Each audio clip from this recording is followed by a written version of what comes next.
നമസ്കാരം. ഞാൻ പൃഥ്വിരാജ് വൈദ്യൻ ഇടയൻ.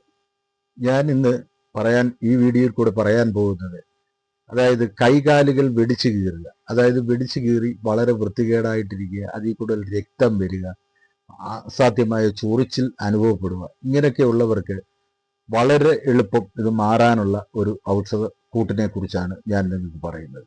അത് വേറെ നമ്മുടെ വീട്ടിൽ തന്നെയുള്ള ചില ഔഷധങ്ങൾ വെച്ച് തന്നെ ഈ അസുഖം പൂർണ്ണമായിട്ട് മാറ്റാൻ പറ്റുന്നതാണ്. അതിനായിട്ട് ആദ്യമേ ചെയ്യേണ്ടത്, നല്ല ഉപ്പ് ഇട്ട വെള്ളത്തിൽ നന്നായിട്ട് കാല് തേച്ച് കഴുകി തുടച്ച് എടുക്കുക. വളരെ കട്ടി കൂടുതലായിട്ടുള്ളവർക്ക് കാല് വെള്ളത്തിൽ വെച്ച്, ഉപ്പ് വെള്ളത്തിൽ വെച്ച് ചെറുതായിട്ട് കുതിർത്തതിന് ശേഷം ഒരു ചെറിയൊരു പാറക്കല്ലോ എന്തെങ്കിലും എടുത്ത് ചെറുതായിട്ട് ഉരച്ച് അതിൻ്റെ കട്ടി കുറയ്ക്കേണ്ടതാണ്. എന്നിട്ട് ചെയ്യേണ്ടതെന്ന് പറഞ്ഞാൽ, നമ്മുടെ പശുവിൻ നെയ്യാണ് വേണ്ടത്. ശകലം പശുവിൻ നെയ്യ് എടുക്കുക. കുറച്ച് ഒരു ടീസ്പൂൺ, നമ്മുടെ ആവശ്യത്തിന് 1 ടീസ്പൂൺ പശുവിൻ നെയ്യ് എടുക്കുക.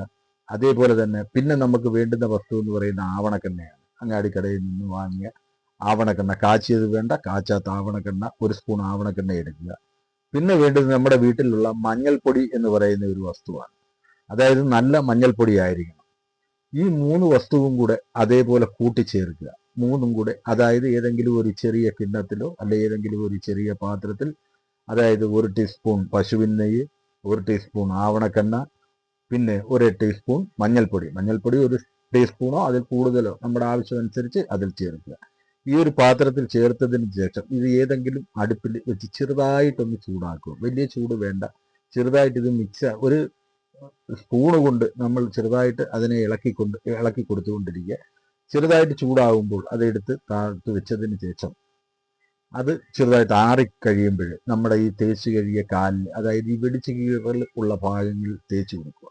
അങ്ങനെ തുടർന്ന് ഒരു 6-7 ദിവസം തേക്കുമ്പോൾ തന്നെ ഈ അസുഖം പൂർണ്ണമായിട്ട് മാറുന്നതാണ്. എന്നെ ഇതുവരെ ശ്രമിച്ച നിങ്ങൾക്ക് നന്ദി, നമസ്കാരം.